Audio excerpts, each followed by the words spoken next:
to get that front face off, the first thing you want to do is make sure you have the proper tool. This one here is really cool. It has some really interesting fitments. So gently just lift up and choose your little fitment that you want to stick in the end piece. This one here is extremely tiny, which is perfect for getting into these small spots and maneuvering without breaking it or damaging the pigtail housing. So as you get that plugged in, here's a good close-up of Z27C2.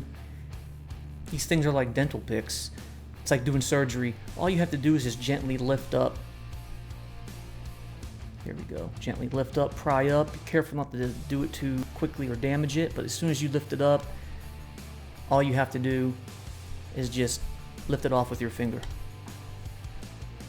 You'll hear a click once it pops up. That's the first thing you want to do when you start the depin process. As you can see here, I'm pointing to the catch. So when you're pulling out the wires, in this case there's no wires on the back end, but you could see the stubs. You have to lift the catch and pull the wires out simultaneously in order to release the wires from the back of the pigtail.